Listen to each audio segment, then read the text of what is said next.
Hey, ladies and gentlemen, boys and girls, welcome to the Offlane, the show where we talk about everything Dota related, anything from Tier 2, Tier 3, Tier 4 down, and we touch into the Tier 1 here and there. I'm Topical, you guys can call me Dallas. I'm joined by Jonas over here, you guys can call him Potham in the Moon. Jonas, how you doing, man?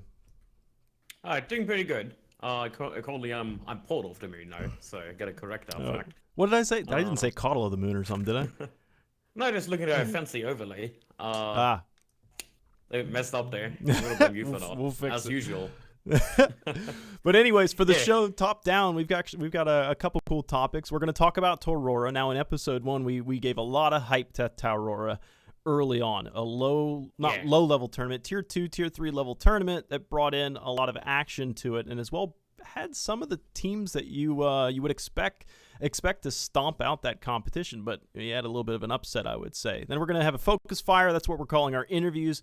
We've got none other than Wingblade, who's been kind of riling up a storm on Reddit, showing his progress coming up from, I believe, all the way down from in the upper 3,000s of from MMR. Your bracket, from my bracket. Hey, man, I'm in the 4K bracket for the time being, man. It's Mudmire down there. But then we're gonna touch off on money for boosting though.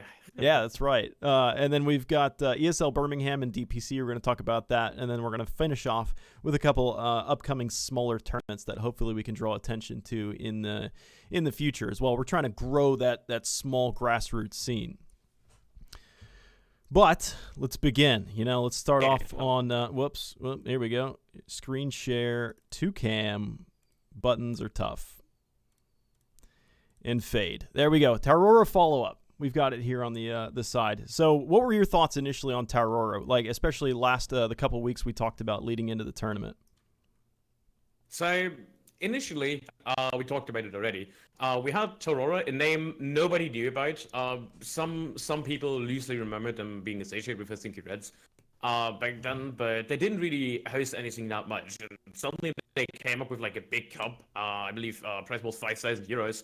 Out of seemingly nowhere, and they actually had the guts to go through with this. And after I did work with them, and I must say, like, everything was so professional, you might as well call that a minor. It was well set up. You had everything you could wish for. The teams had everything they could wish for. They also had really good teams invited, and the invites themselves were really thought out. Like, of course, you had the front lines with Helsinki Reds, and like Alliance was in there. We had Left One TV. But then we had like 4 open qualifiers, and we actually ended up having 3 of the open qualifying teams over in the playoffs. That just shows how much or how important it is to have those open qualifiers to give teams the chance. And if you ask me, might as well replace more invites with open qualifiers. Give more teams a chance. Yeah, there was a lot of up and coming teams into that. Some old blood, if you will, in there. We really hyped up the Final Tribe. I think that was who I had picked, I believe. Final Tribe and Gambit to make a statement in this tournament. Final Tribe consisting of Frost Era, Jonas, Pablo, and Hanskin, as you can see on the screen there. But Final Tribe qualified, and then a little bit of drama in it chose not to continue. Yeah, there were some statements floating around. They were focusing on other tournaments and had some scheduling issues, so this is why they dropped out. That's unfortunate. Unfortunately, in the current DPC, that kind of happens. You can't always prevent it. The small tournaments always have to yield to the bigger ones. It's no wonder that teams sometimes have to choose between 2 tournaments, and usually the smaller tournaments lose that competition all the time. So, I mean, yes, Final Tribe dropped out. Same with Mad Lads for the playoffs, but I think we had really good replacements, and we had extremely good games in the playoffs. Like I remember Sparta rushing through Alliance in pretty much the only three game series in the playoffs, and it was pretty exciting. And it all led up to like a Sparta versus Saint Squad Gaming, one open qualified team to one team we didn't know what to make about, and it ended up with Sparta just running over them. Even though Saint Squad Gaming beat Left One TV just before that. Yeah, that's one thing I noticed. Surprising to you. I noticed there weren't that many games that went to 3. The group stages, of course, was 2 best of ones. I believe you got 3 points if you 2-0'd your opponents, and then you split and you went 1-1 if you went 1-1. Those are the points you got. Correct. Yeah, looking at it, Gambit thrashed everybody. They thrashed everybody, including Espada, who were in that group. And if you look at the bracket here, it came down to Gambit versus Espada in the grand finals, and it was a match. Espada ended up 2-0ing their opponents in retaliation after getting 2-0'd in groups. But I think you have to speak about some of this as well. It was a comeback and a half, wasn't it? Yeah, let's start with the first game. It was very straightforward. Espada having a Leshrac-Lycan draft, but they pushed a lot. And they pretty much won the game because they were running at buildings, not at heroes. That's my favorite part of Dota. You just run at buildings and kill them and make everybody sad. But they could withstand like a Gyrocopter PL lineup, which was super late game focused. They somehow still managed to clinch a win away from Gambit at 40 or 41 minutes. But the real eye candy was like the second game. Like it was Gambit was down 1-0. They had to win it, or Espada wins the championship. Let's just say we had Gambit with a Slark and a Death Prophet. We got absolutely monstrosities early on, like a lot of farm, and they were up against the Gyrocopter with a Pugner Nightstalker. And the way Espada played it, they basically out-annoyed Gambit so much and dragged the game into the very, very heavy late game. And we know which hero wins in that late game. It's the Gyrocopter most of the time, because Slark is not really good at pushing towers. It ended up being a 101 minute slaughter fest. Almost 102 minutes, that is. I'm looking at the graph right now, and the graph shows about a 70k gold differential at about the 90-minute mark. But you're saying it was even further than that, because when you have there's I'm looking at now the item build for everybody. Gyrocopter ended the game with 2 rapiers. It looks like a rapier on Nightstalker and one over there on Chappie on Slark. So when those team fights were happening, they were bouncing money back and forth depending on who wins. So that money was fluctuating on a wild scale. But it was Gyrocopter, I think you mentioned, was the one that was buying the vast majority of those rapiers just to stay in the game. I know that he bought at least 3 at that point. Funny mention, I was casting with T Panda, upcoming cast as well. Basically, there were rapiers dropped in the mid lane for about 10-15 minutes. Nobody cared about it. The creeps rushed by, and at one point we suddenly had an outburst of pings after a small pause. Like, hey guys, there's actually a rapier. We don't have to buy a new one for a Gyro because there's still one on the floor because nobody had a slot to pick it up. It was pretty funny. Yeah.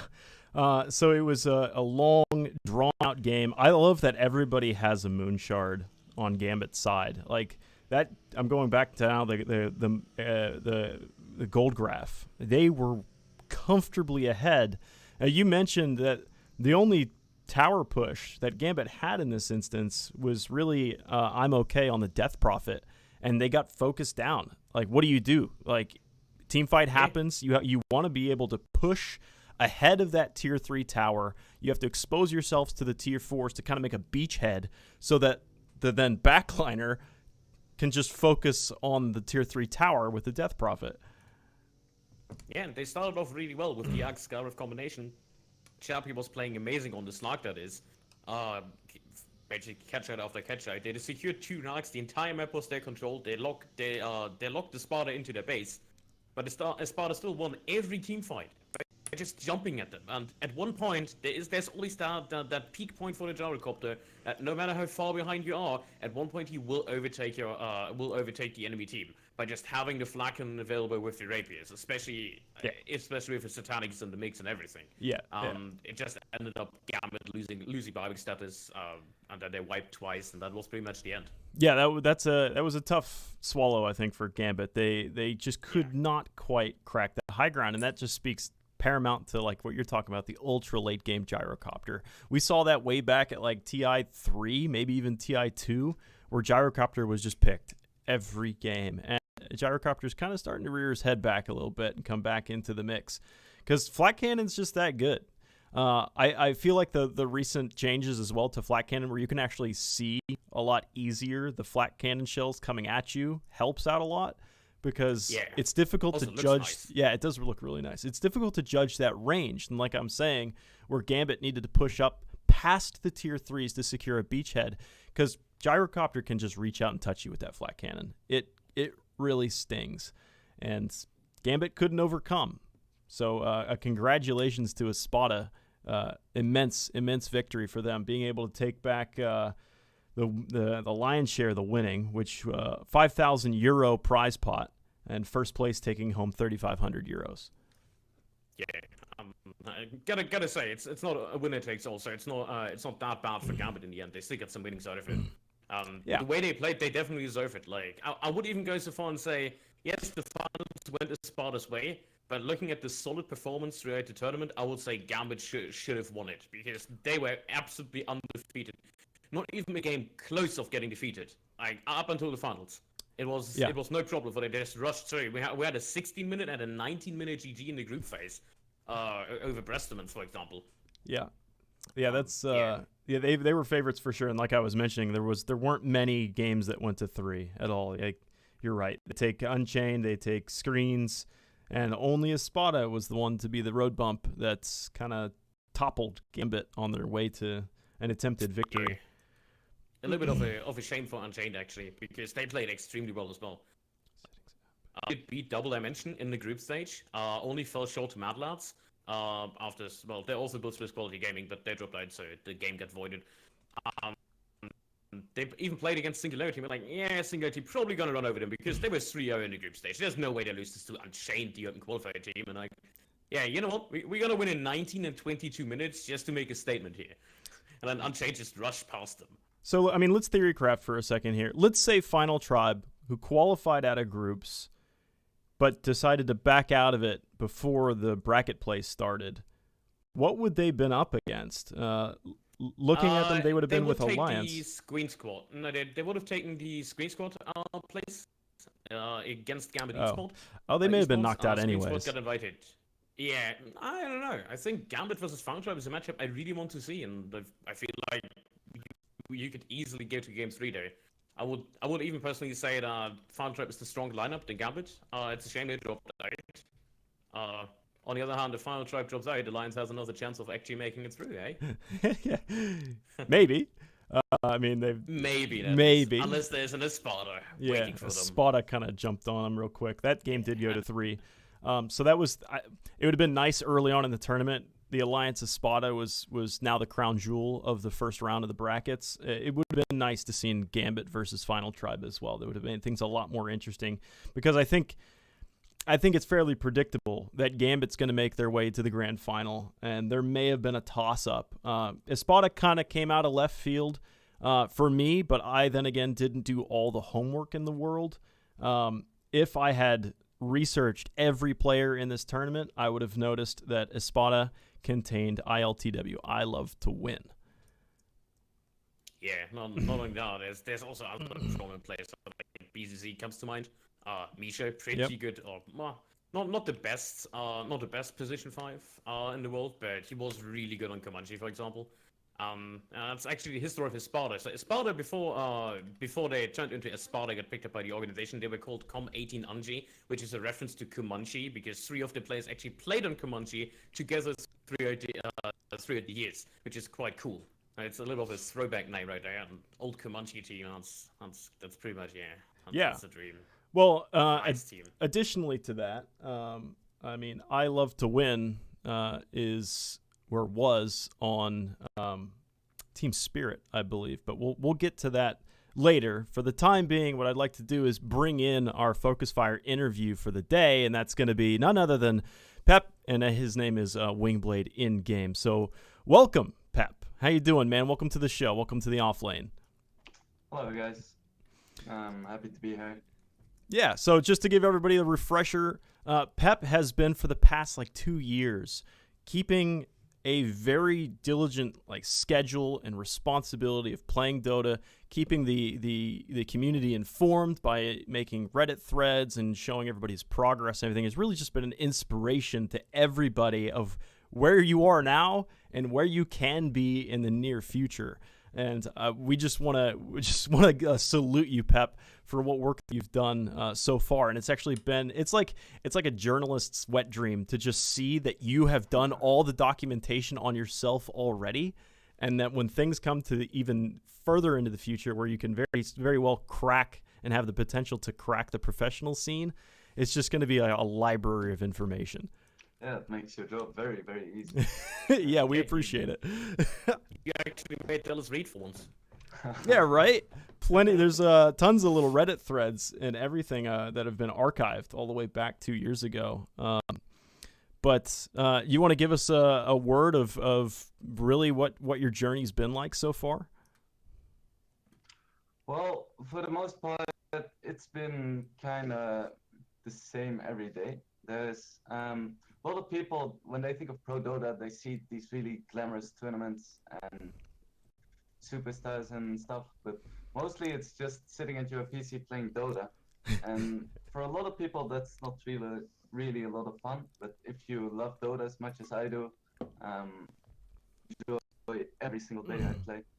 And for me, there hasn't been like an explosion. I haven't been discovered yet or anything, but I am slowly getting my way up there and getting my name out there. So I mean, Jonas found you. If you want to know everything, you can just look at my posts. Yeah, no, I've done all the homework on that. Let's see. Let's show the viewers at home the first of many threads. So we're looking now at the first time you posted 2 years ago. This is a thread. It started very small too. What's that? It started very small. It was mostly like, "Hey, I want to be a pro. Come watch my stream." And you got After laughed a while, at. I just You got got- into it. I mean, I They- got laughed at, sure, but most people were actually pretty positive, which was very nice. Yeah, talking about positivity. So you said straight from the beginning, with a clear understanding that you're going like full positive attitude. Like we see PMA up a lot in terms of like be it a meme, be it serious or people just joking around and then still being toxic. Yeah, it's on a funny. Sunday, but- Most people who have PMA in their name, they're the most toxic people. Yeah, it became kind of a running meme thanks to some certain big NA streamers. We're not gonna mention, but We can mention them. Wait, what? You got to fill me in. looking at you, RTZ.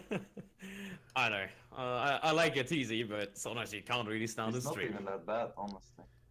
His Well, yeah, music, it's his gotten better. music is off-putting. Okay, his music is awful, but his attitude and in-game behavior. His stream is not pretty bad. good if you mute it. yeah, sure. Yeah. But yeah, you mentioned from the start that you have a positive mental attitude and you'd like stay to that. And beside 1 or 2 times, or like maybe getting a little bit frustrated, I personally never saw you getting anywhere near salty. So how do you keep that attitude? How do you? Well, I mean, sometimes yes. We know which stream I'm talking. It about, happens but to the we're not best of gonna- us. We're not gonna talk about that one, but I would say you're clearly above average if it comes to staying positive, not tilting, especially the tilting right, part, and yeah. still dropping decent communication, be it in voice chat, be it in text, while maintaining commentary, and that is pretty hard to achieve. Like I for once, I can't yell at my team and play at the same time. So enlighten me.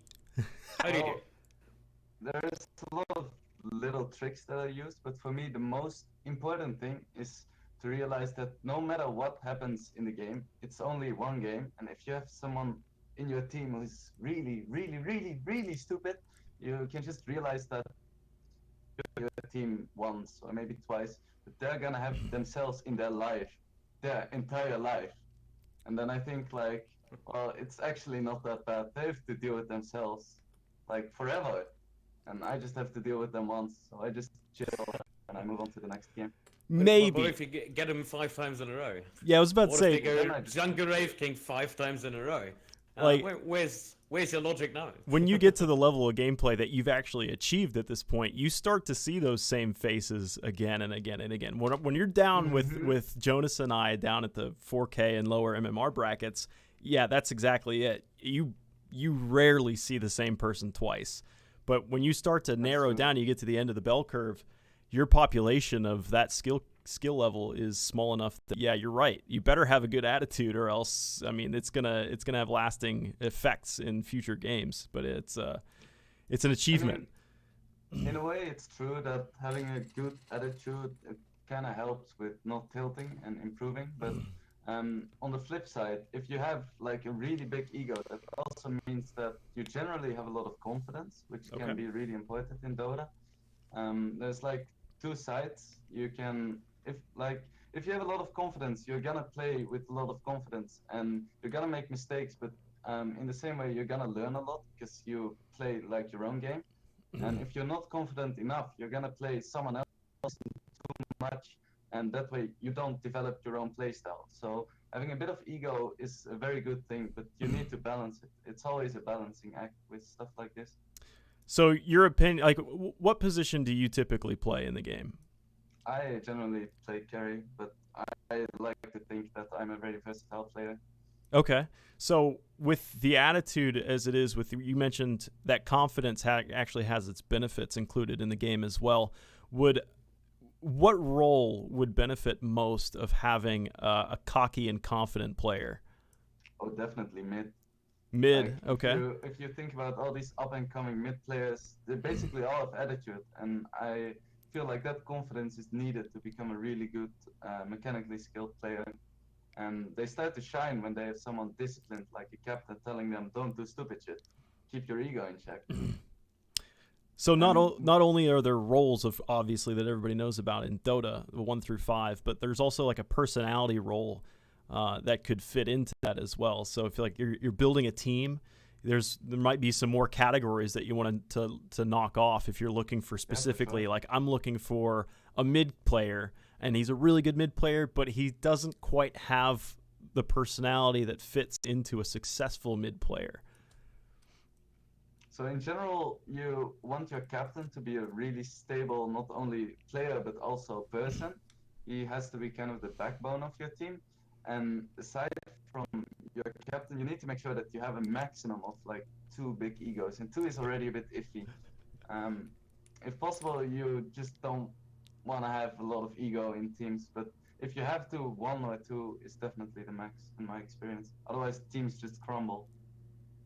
That's interesting, actually. Yeah, because if you have more than that, then it becomes a pissing contest, and people start to get mad at each other, and then the team just can't grow. But you're right. If there's a couple of them in there, then it kind of gets it gets the friction hot enough to start a fire, and the team can build on top of that. That's actually really cool. Talking about teams, as you bring it up, so you joined a lot of teams through the years. Like pretty much in all of your posts, you mentioned like different teams, so be it Macho Man Randy Savage Boy or some other cheeky name. How do you choose your teams? How do you get them? How do you connect with people in that scene? And especially when or how do you decide it's time to move on? Well, when I started this journey, I asked for a lot of advice, and probably the best advice I got was by Slashstrike, and he told me, if you play in a game and someone plays well and they're not a complete asshole, just add them to your friends. So that's what I did, and now I have like 400 friends, and I speak to like 50 of them. But I have a pretty large circle, and every single team that I joined has been from one of those circles. So it's really important that you get yourself, you need to make sure that people know you, and when they make a team, they need to think of you. So basically, you're running around saying like, "Want to be my friend?"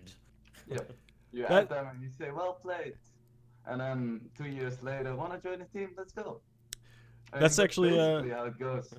That's a good point. So, just on a scale of like percentage based, gameplay is not everything. Like you could be a really, really good player, but if you don't have the network to be able to mesh into that, if you don't have the connections into teams that are looking for players, like what do you say that balance is?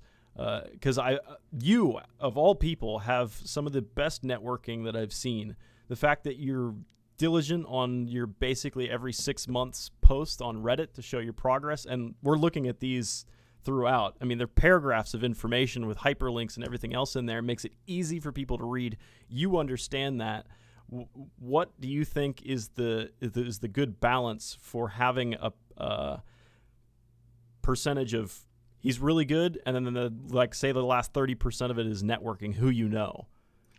I think 90% is still going to be play, because if you're number 1 on the leaderboards, it doesn't matter if you know no one, someone is going to contact you. So networking is nice, but play is still number 1. And for instance, my Reddit posts, they're very nice for viewers and for journalists, as you said, to research me. But as far as like in-scene networking, it's not really that useful, because like there is an inner circle and Reddit is kind of outside of that. So I don't think I've really gotten into a lot of teams because of my Reddit posts.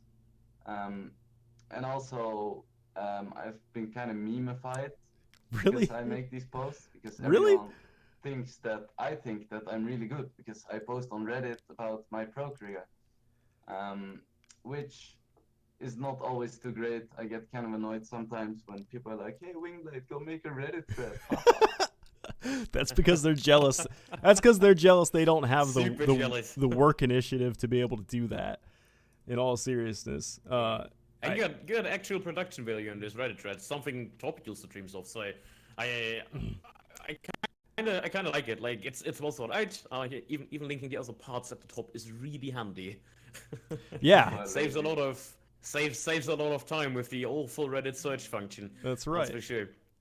Yeah, I know, I'm lazy, so I mean, I'm not gonna search for stuff. I just click. Yeah, you know yourself best. That's how you learn others, right? So with where you're at, you're not quite all the way to the professional scene right now. But these tournaments, like we just painted Tarora in a really nice light. Tournaments like that, are these your bread and butters? Like, have you participated in many of these tournaments with the teams that we mentioned earlier? For me, it's actually been kind of disappointing for like the past year.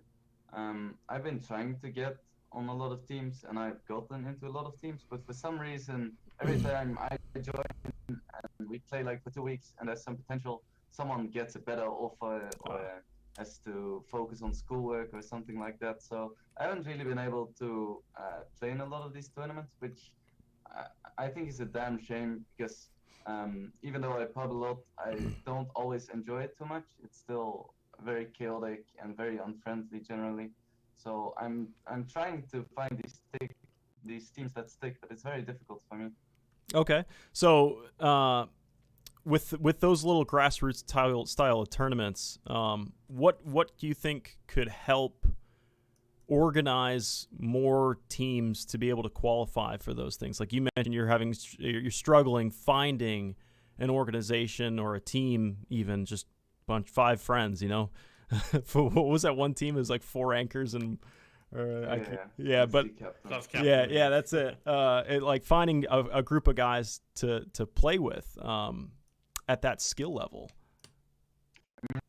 You hear a lot about inconsistency in the tier 1 scene, so the roster lock and that kind of stuff fixed some of the issues. But for tier 2 teams, it's actually a lot harder because most tier 2 and 3 teams, they just have no chance to get any DPC points. So they have no incentive to stay together if they feel like they can like go somewhere else and have a better shot. And that is partially because right now wages and stuff are not really that high in esports. Yeah. So tournament winnings are basically 90% of what you get. So if you feel like you have a better shot with another team, you just instantly leave. There is no reward for staying together if you're not a tier 1 team, which is a shame, but it's also very hard to fix because organizations, they want like sponsors, and sponsors want exposure. And the tier 1 scene, the tier 2 scene isn't really that big right now. So it doesn't make sense for a company to invest in tier 2 teams mostly.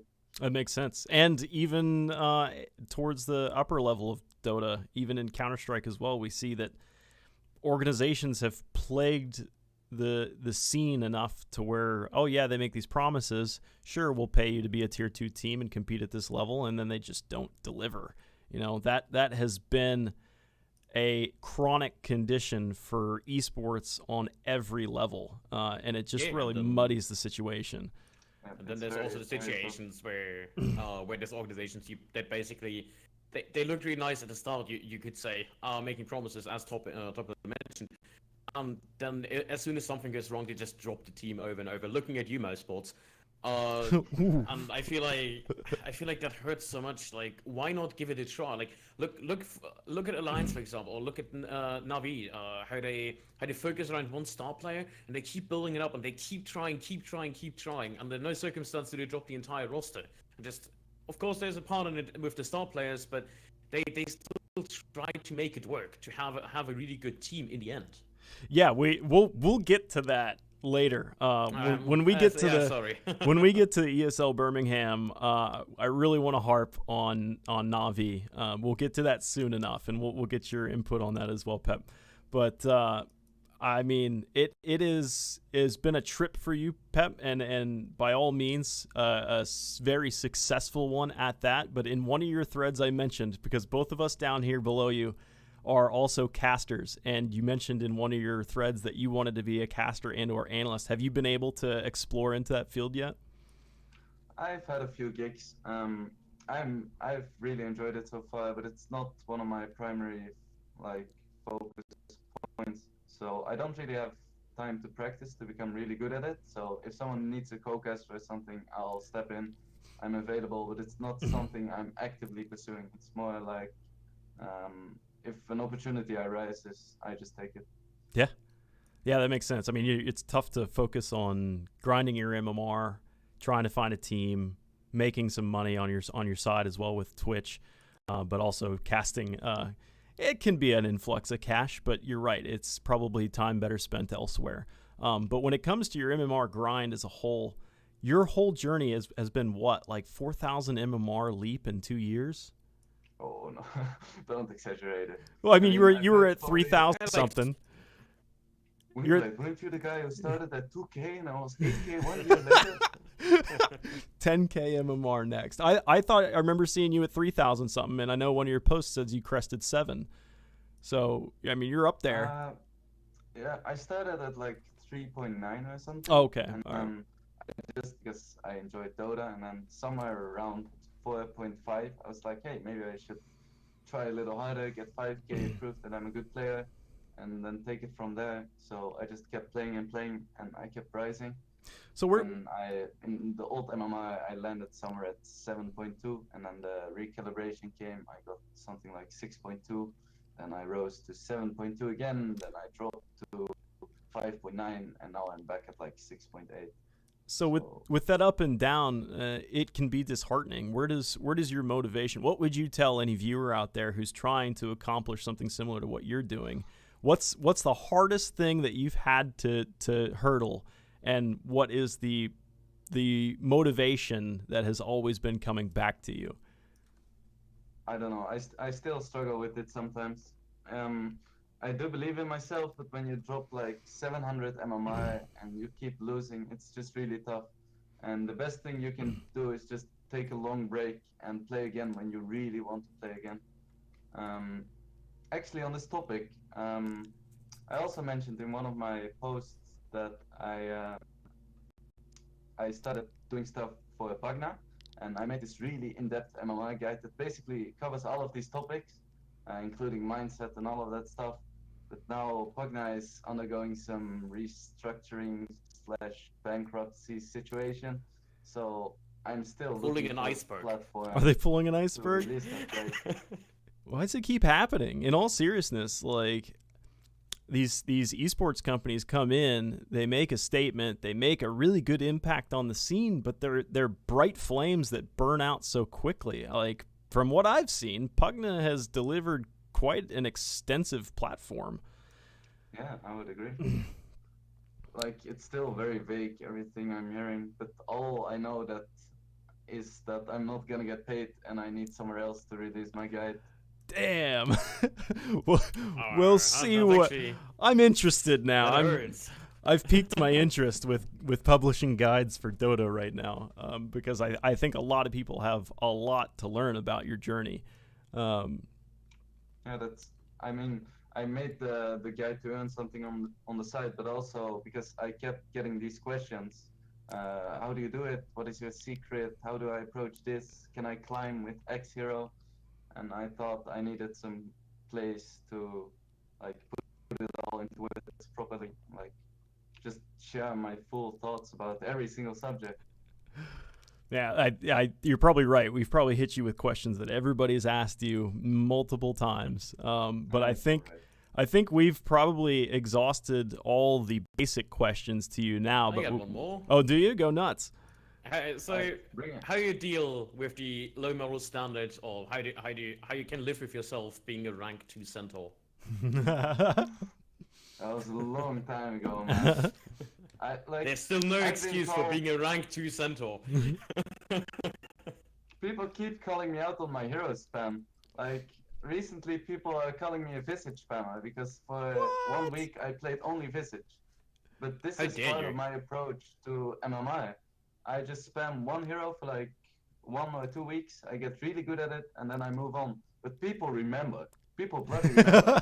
I spammed Luna like years Oh, ago, no. and like 1.5 years ago, It's people were getting still worse. dirty Luna spammer. Fuck you. I don't know.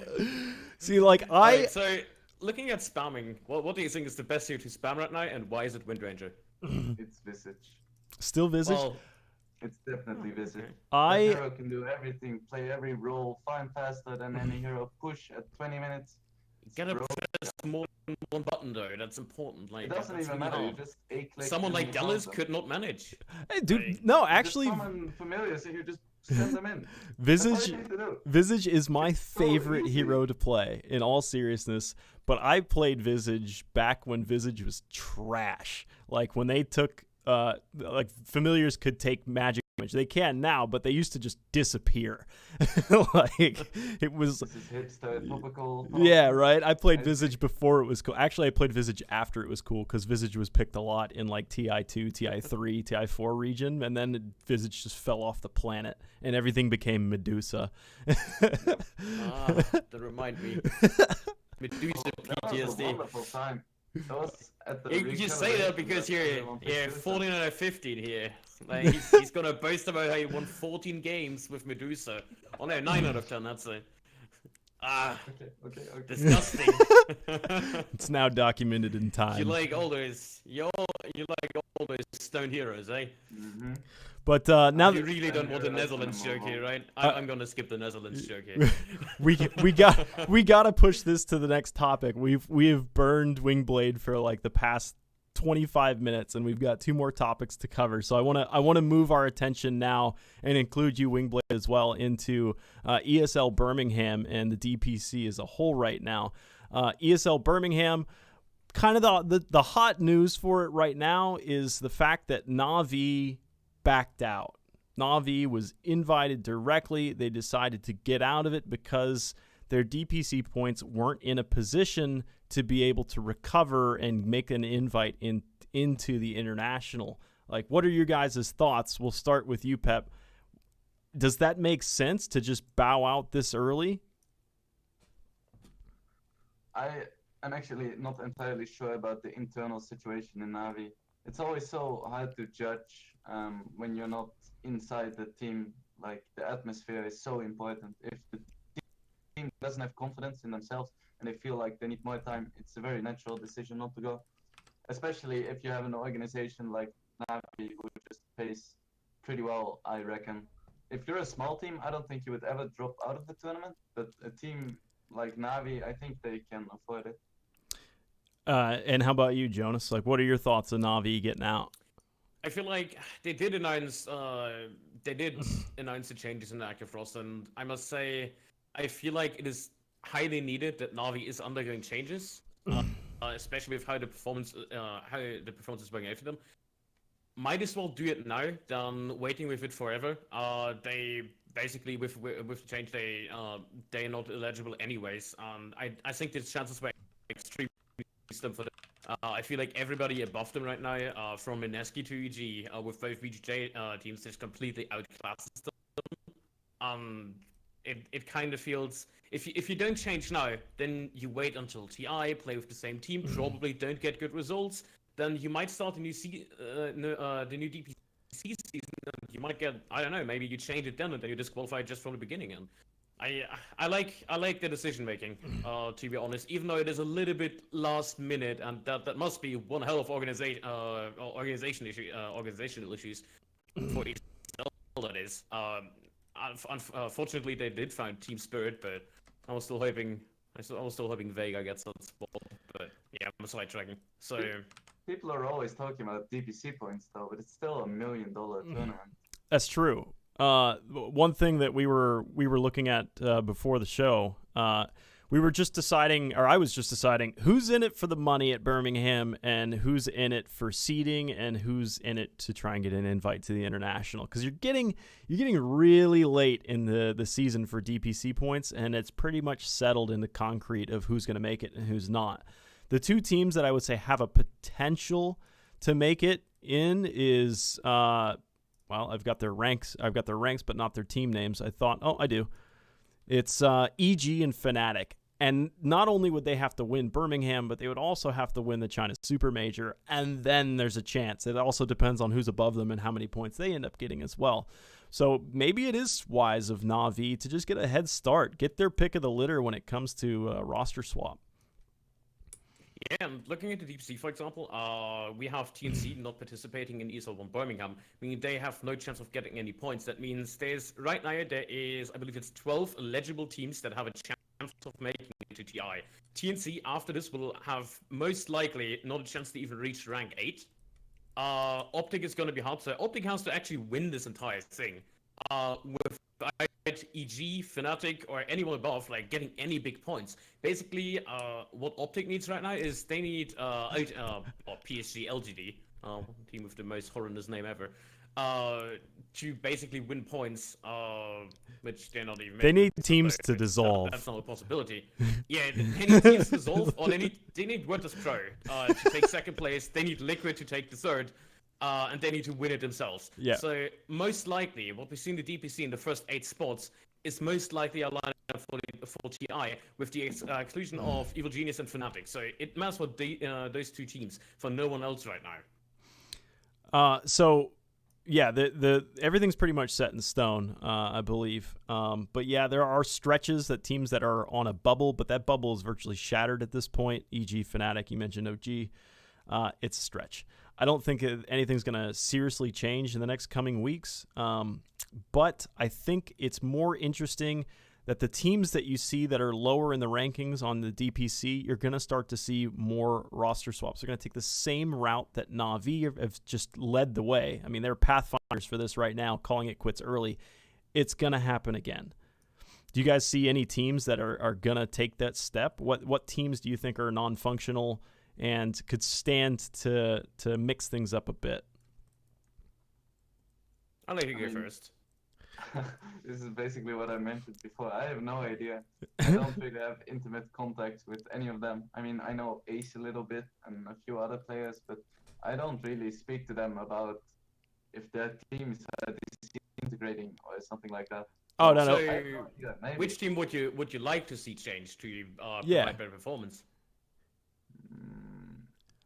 I feel like OG. I was just about to say the same thing. We were all saying I don't think they're playing to their max potential, but I also just really dislike Seb. So do you? Yeah, I hope he gets kicked.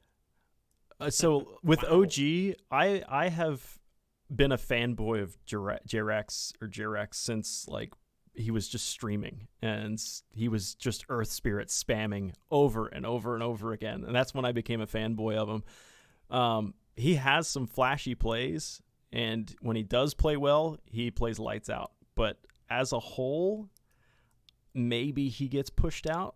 Maybe. Really? You think Jarek?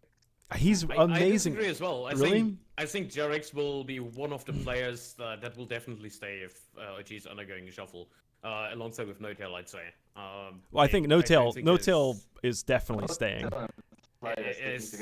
There's like no chance. Like out of everybody, I would say Resolution, as the former, happened already with the swap. I think OG in general, it's kind of rough predicting. I think Savmad hasn't found his place quite yet in the team with the performance we've seen from him. They've been swapping more roles too. Yeah, and S4 is kind of that question mark for me as well. Well, what happened to the legendary S4? Not really the performance we would expect. We could touch on, is S4 a cocky? Was he a cocky mid player when he was mid? No, definitely not. He and Tada, they were these famous space making mids. They are very confident, but they play a more team-oriented style. You can't really Yeah, compare them you to, see like, it in the picture as well. Like from puck to bar to mark. Back when you could play. I don't know if you see a mid lane now. They're basically offlaners. But remember when we have seen that like bat rider mid every game, like that was really where their strengths are. And I feel like they have been kind of nerfed and haven't adjusted as good in the current meta. I mean, the roles just switched lanes. You used to be able to have a lot of farm in the offlane and have your mid as a space maker, but that doesn't really happen that much anymore. And Yeah. players like and S4, they played like Pucks, Razor Dragonite, Magnus, and these heroes, they basically move to the offlane, and their style of initiating and creating space move to the offlane. So it's a very natural move, I think. Yeah, the offlane, I've typically been an offlane player myself, and when the offlane meta became pulling the first wave of creeps, I was like, suddenly offlane is really so hard. annoying. I hate offlane. You actually have to do stuff. Yeah. And I don't can't mention just- it, the offlane meta right now is cancerous. It is game now? is an Especially with IO the night patches. poker. Ugh. I Double actually, melee or Wisp +1. It's I and actually, then But there's the these base of it pesky being Wind power- Ranger pickers. A suicide lane, and I enjoyed that as a carry player. Just having the offlane sit in the woods, try to get XP and me free farming. Nowadays, I actually have to do stuff. I just want to click Yeah. creeps, man. clicking creeps is a long ways off, I think, for the offlane. Yeah, I'm It's a a techie stretch. picker, so I don't know. My God, oh man, I need a new co-host. To be fair, I played Mirana when she was still viable for the offlane or any core position, but right now she's just an unreliable running stun. Yeah, So a leap, triple pretty leap sad. stun. I'm a firm believer that the average good PS Magic community Mm. might make a viable, maybe. Boy, am I thankful for Ice Brock. And that Jonas is not a video game producer, yeah. But I would balance this game. You will ba- never play it again. That's how hard I balance it out. balance the hell out of it. But one thing Balance you out of esport, Dallas. I kind of want to come back to Na'Vi as well, because Na'Vi has really been circling the drain. I think this is a step in the right direction for Na'Vi, but for the past X years, it has just been a little bit worse, a little bit worse, a little bit worse, and everybody saw it. What international was it? The first internationals they weren't invited to. It was like, oh, is it still the international? I actually disagree with them becoming worse and worse. I Really? think they had a slump around like, I don't remember exactly, but like TI5 or something, when they weren't even there. But recently, they've actually been going to big tournaments again, which hasn't always been the case in recent times. Yeah, I kind of, I kind of agree here. They like the old Navi was like the team with Alliance, like that. Basically when we had two teams in professional Dota. Then they had that little bit. I don't know. How would you? Or what time frame would you say it's like that where it started going downhill? I would say when Ditcher or Senego, etc. Left the team is like definitely one of the lowest points, I'd say.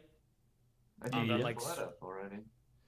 Sorry? There was like a spark of hope in Navi's run, the Ditchera roster, I think. I don't know, my Yeah. memory is kind of foggy. I generally Right. live from day to day, I'm just reminiscing. I love the fact that both the big contenders, Na'Vi and Alliance, both have gone through some serious tough times compared to their heyday of TI3 and TI2 and TI1 for Na'Vi Can we again. really compare Alliance and Navi right now? That will I think you can in the sense Yeah, that it's hard both to compete tier 2 to tier 5 teams. but I feel like you can in the sense that both orgs held on to one player. Na'Vi holds on to Dendi. Alliance holds on to Loda, and they circle about those Has two Flens players. been playing for Alliance? Who? Flensmeister instead of Loda.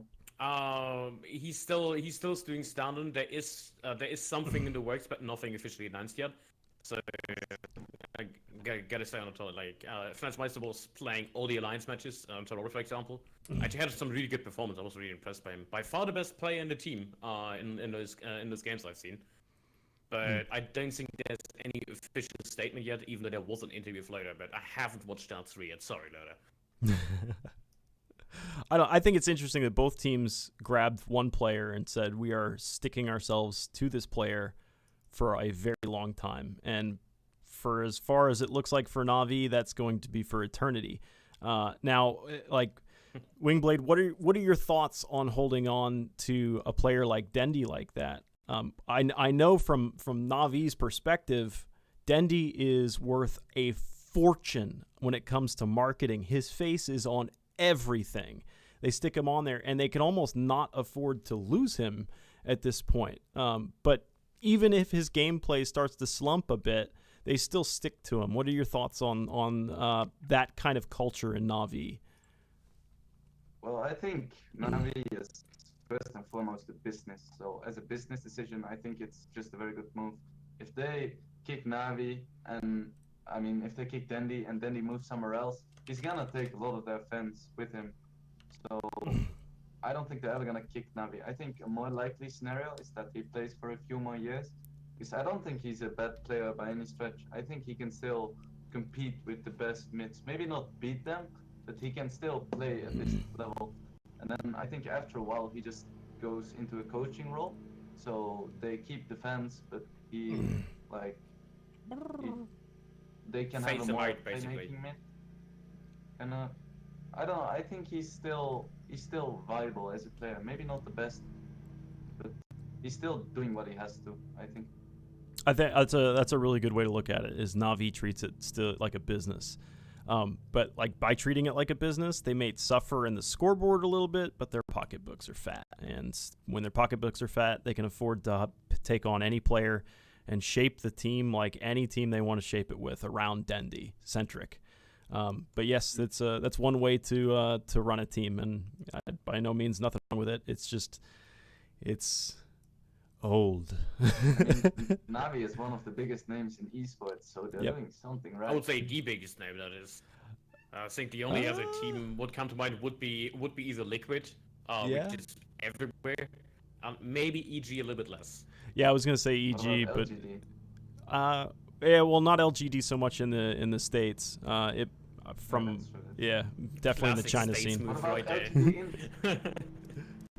Yeah, it's the international team. That might be more appealing to them. Bloody Americans. So, what are your thoughts, fellas, both of you guys? How do you think that Birmingham's going to play out? Do you think it's going to be more or less the same? I believe Virtus Pro is just going to stomp on this. I am so sorry for the lawnmower outside. It is summer and grass grows. But what are you guys' thoughts on? We'll say your top three. Dude. What do you say the top three come in at Birmingham? I think it's pretty safe to say that VP and Liquid are gonna be up there high. For the rest, I think right now any team can beat any team. So it's kind of hard to say. I think Pain Gaming has been playing really well recently. Yeah. They've shown a lot of potential. And same for Optic, actually. You mentioned that it would be very hard for them to get a direct invite to TI, but I think they're just using this as a way to get more experience and just beat the NA qualifier. Right, so looking at the top four, I would definitely say Pain Gaming, especially after doing well. I would say Pain Gaming rank 4. I'm gonna believe in them. I feel like they can outclass at least half the teams, and it really comes down to individual performance. Rank 3, I would say Liquid. Rank 2, Virtus Pro, and something I've seen a lot rising up would be Fnatic. I feel like Fnatic has the potential to run through a tournament. Yes, I actually. Okay, I'm gonna believe them. This might be like the first we see Fnatic winning this. I'm gonna be confident here. Okay, that's a bold statement. If you want to mark that down in our little document, Jonas, I'm down for that. I want to be able to touch back on this one next week. My prediction is that Minsky is going to make top 3. Minsky? Is there another way to say it? Mineski. Yeah, whatever. Mineski. I'm going to say Minsky. You're going to be the Minsky guy. Minsky, right? All right. Minsky's going to take I'm going to say third place for Minsky. I'm going to flip a coin between Virtus Pro or Liquid. I'm going to say Liquid first place and Virtus Pro second. So pretty I standard. have a feeling Liquid's actually gonna go out very early. Oh, really? The gut feeling. Some good old They're choking. so good, but they've been so good for so long. So this might be like a wake-up call. I just hope Team Spirit wins the thing. All right. I really like Illidan and Biver. Dude, that would be so wild if Team Spirit just comes out of left field. Like, it would probably have more of an impact than we would suspect if a team like Team Spirit came in, not an initial direct invite, but a replacement team comes in and just lays waste to the competition. It's like a slap in the face to all the other teams that have been trying their hardest, and then Team Spirit comes in. Oh, if we have 0 DPC score, oh, wait a second, we just leapt to like 15th place. The chances you have there would be a shame if something happens to them. Oh, that'd be amazing. It's like Team Spirit versus some team that's on the bubble. Team who? Yeah, that'd be great. Fantastic. So you would say Mineski first, second VP, third Liquid. And who's your fourth pick? Oh, for fourth? I'm not going to say Mineski's first. I'm going to say Mineski's third. I'm going to take a page out of Wingblade's book. I'm going to say Virtus Pro... We're just going to say Virtus Pro wins it. Liquid falls out early. And I'm just going to have to pick in a filler for the other positions. Oh, give me Vici and EG in that order. Oh, Vici. So what about Newbie? I feel like they're so talented. They struggle a lot with their drafts and their hero pools. I feel like every time I see Newbie drafting against any Chinese team, they just get outclassed completely. Right now, they have been outclassed from DPL to qualifiers all over the place. It's like they run into stuff like first pick Leshwick Lina, they don't pick an answer, so they just lose to it. And like that's just something I've seen him do over and over and over again. I feel like it is really the drafting that is sticking out. Like that's something they have to work on. It's interesting to note that they don't have a coach. Most of the other teams have a coach, but they don't. Maybe they could use one to help with the drafting. But once again, I have no idea about the internal dynamic of the team. It's just speculating. Oh, that's why we're here. It is 100% speculation. We can only speculate from down on the 4K bracket.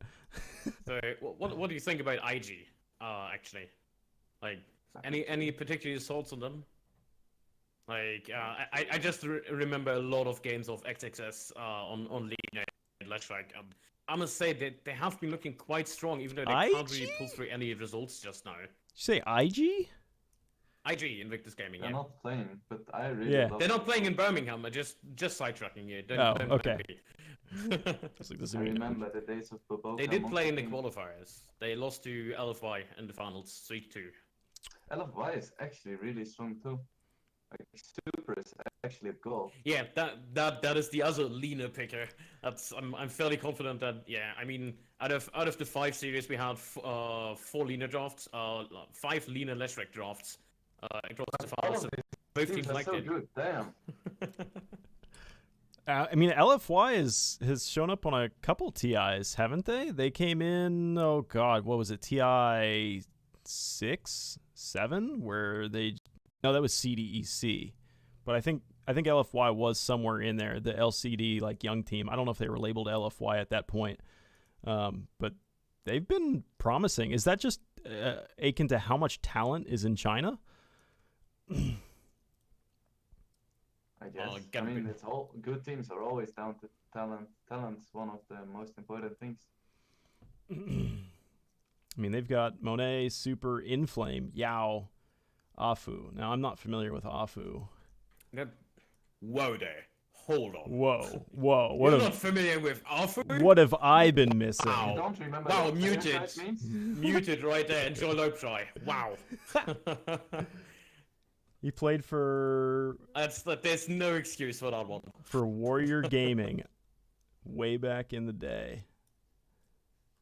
Yeah, and he is basically, after Boboka, I would say he's probably the best Earth Spirit there is.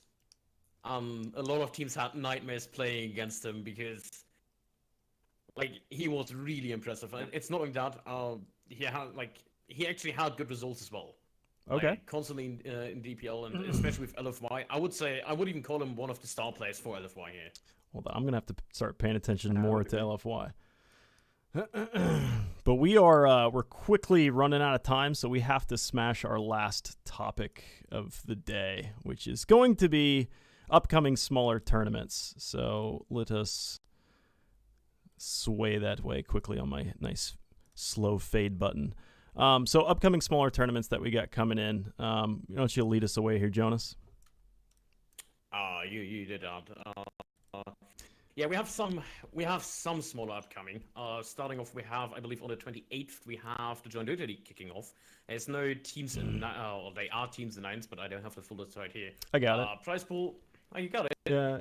Execration, Evos, info? yeah, Wow. Rex, TNC Tigers, Clutch, Signify, Veteran, High Ground, Entity Gaming, and Young Minds.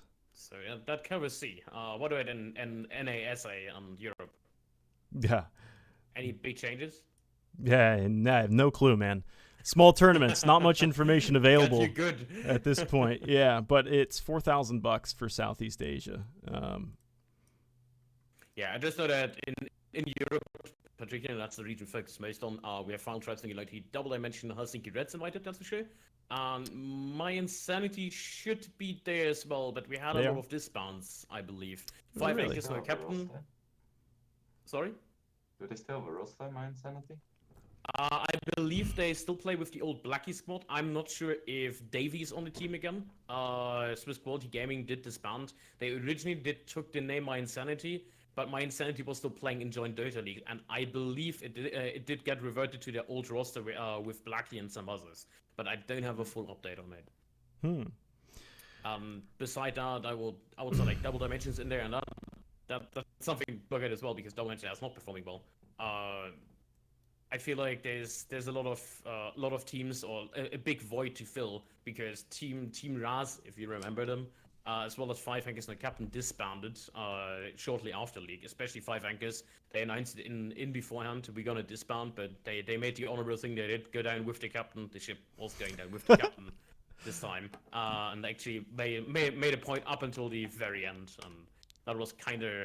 I kind of admired them for that. Like, we're not just dropping out, especially after they won the group stage. Like, they actually got to the semifinals. So I would say like this is your bread and butter in here, Wingblade.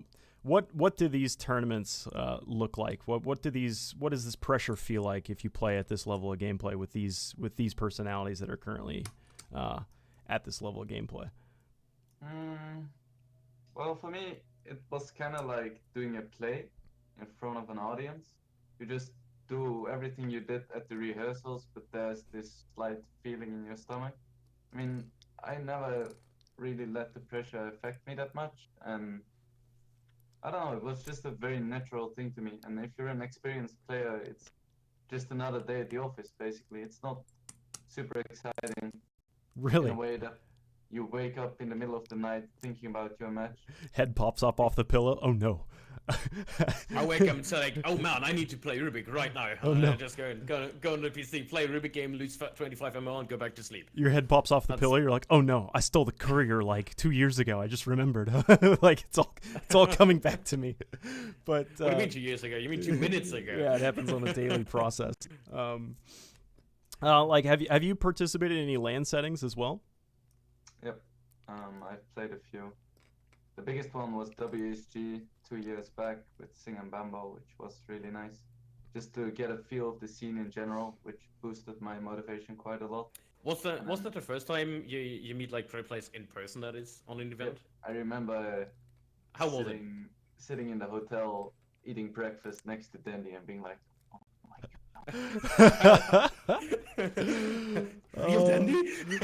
I know those feels, bro. I know those feels. I was at an Asus tournament in Los Angeles at Ultimate Studios, and I was watching these guys play Dota, and I was just behind them, like standing behind with my arms crossed, observing. I was like, man, this guy's really good at Dota. Like, and then I like look closer. That's fucking PPD. I'm 4 feet from PPD watching him play Dota. I'm an idiot. So he wasn't good. He's good in my eyes, man. Well, everybody's good in your eyes. Yeah, right. But yeah. But that was definitely a fun experience. There were also some CSGO guys, and even though I don't follow the scene, I recognized them, which was kind of cool. Like the Fnatic squad. Oh yeah. Yeah, and that's kind of the dream, just meeting big people Mhm. in the scene. And I it was just nice to get a feel for the scene and just seeing all these people and knowing that what I was doing was at least not a total waste of time. Just getting somewhere, even though next year they didn't take me because they weren't satisfied with my performance, but we'll see next year. There you go. That's it. It's all about next do you year. think it was justified that they were? Yeah, definitely. Really? So you were 3 years underperforming. back, yeah, I was definitely the worst player on that team. I remember everyone enough. being like 7, 8K, and I was like 5.9 or some shit. I really enjoyed it, but I don't think I was ready. Being the worst you got player a on the taste of team. it though. So Dylan's exactly. getting flashbacks here. Yeah, right. Uh, But that's a huge part of it as well. Is being able to experience that, whether it was whether you won the tournament or not, whether you got kicked from the team or not. The fact that you were able to sit down and coming from where you came from and meet professionals, play with professionals, play against professionals, talk to casters and the like at a LAN setting is invaluable. Like it's a priceless piece of art. Exactly. You just get a feel for everything, and your motivation doubles when you're back home. There you go. That's keeping. and then you can make Reddit posts. Yeah, keeping your axe to the grindstone. But it's been a pleasure to talk with you today. Thank you so much for stopping into the show. Do you have any closing remarks? Thanks everyone who supported me on my journey. I really appreciate it. And stay hydrated, everyone. Stay hydrated. I've been drinking my tea this whole time just because Me you too. I say. have a nice little big cup. But again, I mean, Jonas, you have any closing remarks as well before we head out? Nothing to add on my end, I would say. I think we pretty much talked about everything. I think so as well. So, ladies and gentlemen, we bid you adieu. Thank you so much for watching the latest episode of The Offlane. We'll be back next week, approximately. I know I am headed to Texas to DreamHack, very close to that, but we should still be at the same bat time, same bat place every Tuesday. So thank you all for watching. Have a great night.